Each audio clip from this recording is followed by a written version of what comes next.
Every Muslim should be a terrorist. We welcome you to the fold of the religion of peace.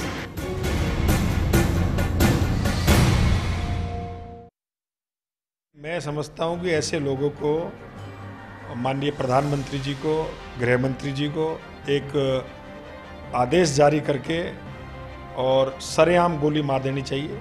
निश्चित रूप से ये भारत में ही ये सुविधा है इन लोगों के लिए, जहाँ ये लोग रहते हैं वहाँ भी इनको ये सुविधा नहीं है। और ऐसे लोगों की ना तो कोई जाति है ना कोई धर्म है। जाकिर नाइक जैसे लोग जो देश की एकता और अखंडता को तोड़ना चाहते हैं और जो जब समाज के प्रति एक दुष्प्रचार कर रहे हैं, ऐसे लोगों को देखते ही सरेआम फांसी पर लटकाने का हुक्म माननीय प्रधानमंत्री द्वारा दिया जाना चाहिए। सारे देश का युवा उनके खिलाफ है। ऐसे शब्दों द्वारा वो अपनी प्रतिष्ठा और वो अपनी पहचान बनाना चाहते हैं, जबकि उनको भारत लाके उनकी जांच करके उनको निश्चित रूप से जेल के अंदर डाला जाना चाहिए और ऐसे लोगों के खिलाफ सख्त कार्रवाई करनी चाहिए। घनश्याम शर्मा जी इस चर्चा में हमारे साथ दौसा से जुड़े हुए हैं और दिनेश जाखड़ साहब जुड़े हैं सीकर से हमारे साथ। घनश्याम जी नमस्कार। नमस्कार सर। क्या मत है आपका? जी सर, मैं ये कहना चाहता हूँ कि हमारे इस देश हिंदुस्तान के अंदर यदि कोई खिलाफ देशद्रोही का कोई नारा बोलता है या हमारे देश के खिलाफ कोई बोलता है, उसको सख्त मतलब इस देश के लिए मतलब नेताओं को एकजुट होकर बोलना चाहिए। ये नहीं कि दूसरा नेता कह रहा है कि हमारे टाइम में ये नहीं है, उनके टाइम में ये होता है, ये नहीं। इस देश के लिए सबको एक होना चाहिए, चाहे कश्मीर हो, ये बात तो आई शुरुआत से बात उठी है, आसाम हो चाहे राजस्थान हो। शुक्रिया आपका। जाखड़ साहब नमस्कार। नमस्कार पारिक साहब जी।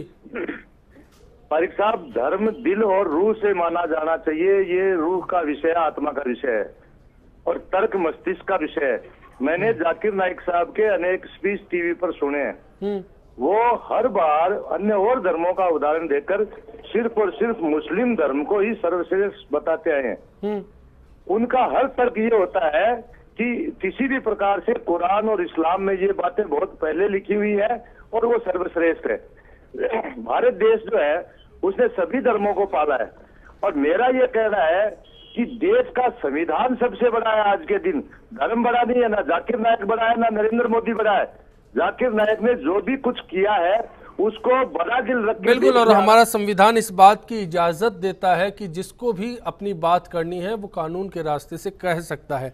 लेकिन सवाल जाकिर नाइक साहब पर यहाँ आकर अटक जाता है कि वो देश से बाहर है और उनको लेकर देश के भीतर एक बहस छिड़ी हुई है। डॉक्टर इकबाल, आपसे जानना चाहता हूँ कि क्या इस पूरे मसले पर जाकिर नाइक को हिंदुस्तान आकर अपनी बात रखनी चाहिए, बजाय विदेश में बैठकर ये कहना कि मैं बेगुनाह हूँ, मुझे बदनाम किया जा रहा है, मीडिया ट्रायल किया जा रहा है? परसों जो वीडियो उनका आया है, जो आज तक पर दिखाया गया, जी इंटरव्यू हुआ, उसमें उन्होंने कहा कि भारत सरकार या दुनिया की कोई भी सरकार अगर मुझे पूछताछ के लिए बुलाना चाहती है तो मैं हाजिर हूँ। उन्होंने आने के लिए कभी मना नहीं किया, लाए जाने की कोई बात ही नहीं है। तो अगर ऐसी ज़रूरत महसूस होती है कि उनसे पूछताछ की जानी चाहिए तो ठीक है, उनको बुलाया जाना चाहिए और बुलाकर पूछताछ की जानी चाहिए। और मैं समझता हूँ कि जैसा उन्होंने वादा किया है उनको आ जाना चाहिए बुलाते ही, तो समस्या बिल्कुल ख़त्म हो जाती है। असल में बात कम्युनिकेशन गैप की है कि उनकी चीज़ों को जो है मिस इंटरप्रेट किया जा रहा है और गलत तरीके से उनकी बातों को पेश करके और उनको टारगेट बनाया जा रहा है। उन्होंने कभी भी आतंकवाद का समर्थन नहीं किया, उन्होंने हमेशा आतंकवाद को कंडेम किया है। उन्होंने कुरान की वो आयत भी अपने इस इंटरव्यू में कोट की है जिसमें ये कहा गया है कि एक व्यक्ति, एक निर्दोष व्यक्ति की हत्या पूरी मानवता की हत्या के समान है और एक व्यक्ति की जान बचाना पूरी मानवता को बचाने के समान है। तो जो ऐसे बात कहता है वो कैसे आतंकवाद का समर्थन कर सकता है? चलिए मैं इसको समझने की कोशिश करूंगा। मोहन जी जुड़े हैं आबू रोड से हमारे साथ। नमस्कार मोहन जी। नमस्कार संजय जी सर, बताएं। संजय, चलो जाकिर जी ने क्या कहा और अपने जो या महानुभाव बैठे इन्होंने क्या कहा उससे अपने कोई ना जाना। मैं आपसे एक निवेदन करना चाहता सर जी। अभी जो ऊना कांड हुआ है गुजरात का, वो अपने हिंदू थे के मुसलमान थे?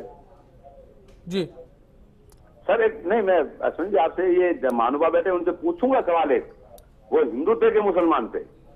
आज के सवाल पर आपकी क्या राय है मैं जानना चाहूंगा। ठीक है, हम इस पर बात कर सकते हैं, मैं अलग से सोशल मीडिया पर आपसे बात कर सकता हूँ। सर मैं कह रहा हूँ जाकिर जी अपने धर्म का प्रचार कर रहे हैं, एक बात है। और हिंदुस्तान के लॉ एंड एक्ट में एक बात है, जो संविधान में लिखा है प्रचार करना गुनाह नहीं है, लेकिन एक बात है, कौन सा उन दलितों ने किया था? अब वो दलित आपके बहुत धर्म में जा रहे हैं, इन पूरी पार्टी को ये जितने महानुभाव बैठे इनको मालूम नहीं है, उन्होंने ये एक मसला है। और दलित उत्पीड़न और उत्थान को लेकर मैंने लगातार सवाल किए हैं। मोहन जी धन्यवाद बिग फाइट लाइव से जुड़ने के लिए, मौका आया तो मैं इस पर भी बात करूंगा। बहरहाल सुरेश उपाध्याय साहब, आपसे जानना चाहता हूं, डॉक्टर इकबाल ने एक सीधा सा पक्ष रखा, लेकिन इस बीच में ये बात क्यों निकल कर आ रही है कि जाकिर नाइक हिंदुस्तान नहीं आना चाहते? नहीं, पहली बात तो आना नहीं चाहते, बुलाए कौन? उनको आ जाना चाहिए, हिंदुस्तान के नागरिक हैं, कोई पीले चावल थोड़ी दिए जाएंगे, आ जाए अपनी बात रखें जा करके, सरकार बुलाएगी तो आएंगे क्या? मेरा ये कहना है कि आज हिंदुस्तान में समाचार पढ़ते हैं, केरल से 17 युवक, वहां से बंबई से 10 युवक ISI में शामिल होने के लिए गए। जांच का विषय यह है कि इन लोगों को प्रेरित करने वाले लोग कौन हैं?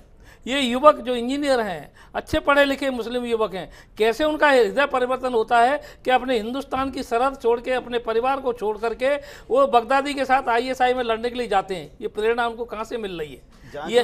ये जांच का विषय है। और ये मेरा एक सीधा जाकिर जी के पे है कि स्पष्ट रूप से जाकिर जैसे धर्म प्रचारक ही ऐसे लोगों का माइंड वॉश करके उनको प्रेरित करते हैं, क्योंकि जैसा भी जाखड़ साहब ने कहा एक दर्शक ने कि अपने धर्म को सर्वश्रेष्ठ बता करके उसकी रक्षा करने के लिए शहीद होना भी, जिहाद में मर जाना भी, 72 हुए इंतजार करेंगे या वहां जाएंगे, इस तरह का युवक को बरगला करके और वहां भेजना और उनको मरवा देना, ये शुद्ध रूप से ऐसे धर्म प्रचारक का है। मेरा ये कहना है कि हमारे मुस्लिम धर्म में बहुत अच्छे अच्छे संत हुए जिनको माना है, आज वो मत धीरे धीरे कमजोर पड़ता जा रहा है। मुस्लिम धर्म कुरान कहीं भी हिंसा को आज्ञा नहीं देता, लेकिन बहावी लोग जो चाहते हैं कि दुनिया में उनका साम्राज्य हो, तो बाकी मुस्लिम धर्म को, शिया को, चलिए मैं सुनील जी इसी के साथ आपका भी रुख करना चाहूंगा। धर्मांतरण का एक ऐसा मसला है जो देश के नागरिकों की भावनाओं को ठेस पहुंचा सकता है। ऐसे में क्या केंद्र सरकार की जिम्मेदारी है कि ऐसे मसलों को लंबा न खींच के तुरंत इसका रास्ता निकाला जाए, सच और झूठ सामने रखा जाए ताकि मसला लंबा ना खींचे? इसमें मेरा ये कहना है, ये समस्या सरकार से ज्यादा सामाजिक रूप से भी जुड़ी। सुनील जी आपसे भी यही सवाल है मेरा। नहीं, देखिए बात एक है कि यहाँ सरकार को एक तो दूध का दूध पानी का पानी करना चाहिए, लेकिन जल्द समय अवधि में, बहुत शीघ्र। और देखिए मैं केवल आपको लगातार एक बात कह रहा हूं कि न्याय, वैसे जस्टिस डिलेज जस्टिस डिनाइड अंग्रेजी की कहावत, आप लेट करेंगे तो उसको न्याय नहीं मिलता। यहाँ मगर क्वेश्चन एक है, आप इसमें वस्तुनिष्ठता रखिए, इसमें कहीं भी किसी आदमी को केवल टारगेटेड वो उसका प्रोसिक्यूशन नहीं होना चाहिए, मेरिट के आधार पे प्रोसिक्यूशन होना चाहिए, गुण दोष के ऊपर आधार पे प्रोसिक्यूशन होना चाहिए। आप पता करिए कौन कौन सी ऐसी चीजें जहां वो क्या ऐसा, क्योंकि बहुत सारी दुनिया में बहुत बार ऐसा होता है कि जो हम सोच रहे हैं वो वैसा होता नहीं है, और जैसा नहीं सोच रहे वैसा होता है। तो हम चीजों को गुण अवदोष के आधार के ऊपर इसका निर्णय करें, केवल सुनी सुनाई बातों के ऊपर नहीं करें। मगर सबसे ज्यादा दुर्भाग्यपूर्ण बात एक है अश्विनी, जिसके ऊपर हम सबको मंथन करना चाहिए, इस पूरे हम सबको ये करना चाहिए कि जो देश फरीद को पैदा करता है, जो देश निजामुद्दीन औलिया को पैदा करता है, जो देश मोइनुद्दीन चिश्ती को पैदा करता है, जो देश बुल्ले शाह को पैदा करता है, अगर बुल्ले शाह जिस देश को जो देश पैदा करता है, जो कहता है कि मंदिर ढहा दे, मस्जिद ढहा दे, इंसान का दिल मत ढहा क्योंकि उस दे विच रब रहंदा है, जो देश ऐसी फिलॉसफी को क्रिएट करता हो, अगर वहां से कुछ बच्चे अगर IAS में जाते हैं तो हम सभी लोगों के लिए, देखिए वो डॉक्टर इकबाल के लिए होता है कंसर्न का, बिल्कुल निश्चित तौर पर सुरेश उपाध्याय के लिए होता है सोचने की बात है, तो शंकर अग्रवाल साहब सोशल मीडिया भी है यहाँ पर, उसको लेकर भी है कि जाकिर साहब का प्लेटफॉर्म इतना लंबा है कि उसके जरिए भी कहीं ना कहीं ये जो गुमराह करने वाली बात है वो निकल कर आती है। तो क्या सरकार इस बात को अश्योर कर सकती है कि वक्त के दायरे में, मेरा वही सवाल है, इस पूरे काम को निपटा दिया जाएगा? देखिए वो तो सरकार का विषय है और ये जांच एजेंसियों का विषय है, निश्चित रूप से जल्दी करनी चाहिए। हम तो यही चाहेंगे कि जल्दी से जल्दी उसकी रिपोर्ट आए और जल्दी से जल्दी जो दोषी हो उसके सामने, किसी भी प्रकरण में, इसमें नहीं, पर चूंकि ये इंटरनेशनल से जुड़ा हुआ विषय है, इस्लामिक फाउंडेशन का कितना पैसा आया, क्या आया, ये सब जांच का विषय है, तो इसमें कितना समय लगेगा ये पता नहीं है, लेकिन हमारी सबकी इच्छा और इस मंच की इच्छा भी यही है कि भाई जल्दी से जल्दी इसका निपटारा होना चाहिए। दूसरी बात एक और आई थी कि भाई बार बार में ये जो भाई सुरेश जी कह रहे थे, मैं उसी बात को आगे बढ़ाऊंगा।